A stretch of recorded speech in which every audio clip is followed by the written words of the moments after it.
மக்களே, இப்போ நம்ம என்ன பார்க்க போகிறோம்னு பார்த்தீங்கன்னா எறா குழம்பு தான் பார்க்க போகிறோம். இதுக்கு பாருங்கள், நான் இது 1 கிலோ நான் எறா வாங்கிட்டு வந்தேன். பெரிய எறாவாக இருக்குது பாருங்கள். இது ஆஞ்சி வச்சோன்னே எப்படியும் ஒரு 350 400 கிராமுக்கு மேலே தான் இருக்கும்.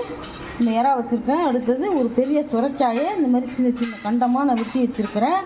அடுத்தது வெங்காயம், ஒரு பெரிய சைஸ் 2 வெங்காயம் 150 கிராம் இருக்கும். இப்போ 5 6 தக்காளியை நான் பேஸ்ட்டாக அரைச்சி வச்சுருக்கேன். இப்போ எப்படி செய்யலாங்கிறத பார்க்கலாம் வாங்க.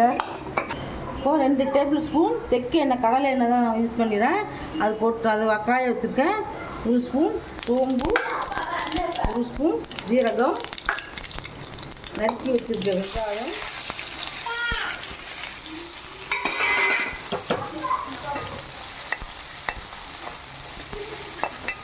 நல்லா கண்ணாடி பக்கத்துக்கு வதங்கினா போதும். ரொம்ப கோல்டன் கலர வேண்டாம். மசாலா கிரேவி அது மாதிரி செய்கிறதுன்றதை நம்ம நல்லா கோல்டன் கலருக்கு நம்ம வெங்காயத்தை வதக்கணும். இது நல்லா கண்ணாடி பதம். உடனே அவங்க வெங்காயம் வெடிக்கும். அதுதான் நமக்கு நல்ல கரெக்டான பதம். பாருங்கள், வெங்காயம் நல்லா வதங்கிருச்சு. இந்த ஸ்டேஜில் நான் இதில் வந்து 5 தக்காளியை பேஸ்ட் அரைச்சி வச்சுருக்கேன். அதையும் போட்டோம்.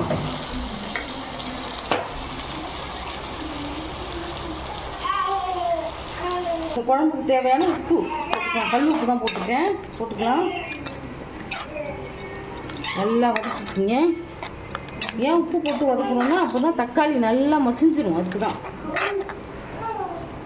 இது மாதிரி குறன்னு மிக்சியில் அரைச்சி போட்டுக்கணும். நைஸாக அரிஞ்சு போடுறத விட இந்த மாதிரி நம்ம ஈஸியாக செஞ்சிடலாம். பாருங்கள், நல்லா வதங்குது பாருங்க. தக்காளி இப்படி அருமையாக வதங்குது பாருங்க.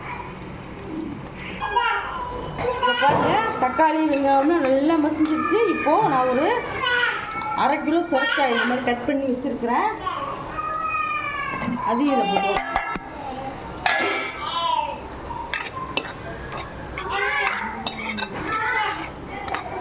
எல்லாத்தையும் நம்ம வதக்கி வைக்கும்போது அது ஒரு டேஸ்ட்டாக இருக்கும், நம்ம அரிஞ்சு போடுறதை விட. வெங்காயம், தக்காளி, சுரைக்காய் எல்லாம் பாதியாக்காடு வந்துருச்சு. இப்போ அடுத்தது இது வந்து குழம்பு மிளகாத்தூள்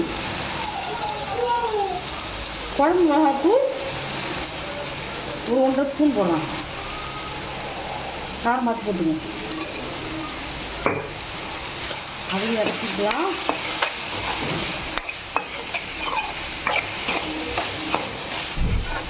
பாருங்கள், மசாலா நல்லா கூட்டுங்க. இது வதங்கட்டும். பாருங்கள், மசாலாவும் போட்டுட்டோம். நல்லா வதங்கிடுச்சு. இப்போது நான் அரிசி களைஞ்சி வச்சுருக்கேன். கைனி தண்ணி 2வது தண்ணி எடுத்து வச்சுருக்கேன். அதை ஊற்றிக்கலாம். ஊற்றி நல்லா கலந்துக்கலாம்.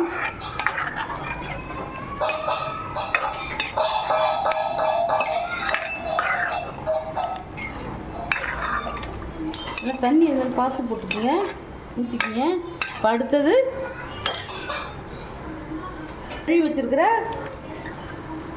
1/2 கிலோ எறாவையும் இதில் போட்டுறோம். எறாவெல்லாம் வதக்கக்கூடாது. வதக்குனீங்கன்னா அவ்வளோ டேஸ்ட் இருக்காது. அப்படியே போட்டுக்கணும். சில பேர் வதக்கி போடுவாங்க. இப்படி போட்டால் தான் நல்லா சாஃப்டாக வேகும். வதக்கி போட்டிங்கன்னா நசுக்குன்னு இருக்கும். உப்பு காரம்லாம் நல்லா பார்த்துக்கோங்க.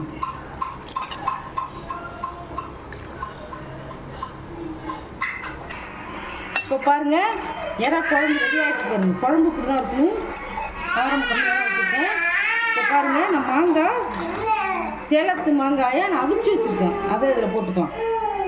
இப்போது குழம்பு ரெடி ஆகிடுச்சு. நம்ம ஆஃப் பண்ணிடலாம். பரிமாற வேண்டியதான். இந்த ரெசிபி உங்களுக்கு பிடிச்சிருந்ததுன்னா எங்கள் சேனலை ஓப்பன் பண்ணி பாருங்கள். அப்போ தான் நாங்கள் போட்டிருக்க ரெசிபி உங்களுக்கு ஒன்று வந்து சேரும். இதில் பிடிச்சிருந்தால் லைக் பண்ணுங்கள், ஷேர் பண்ணுங்கள், சப்ஸ்கிரைப் பண்ணுங்கள். தேங்க்யூ, பாய்.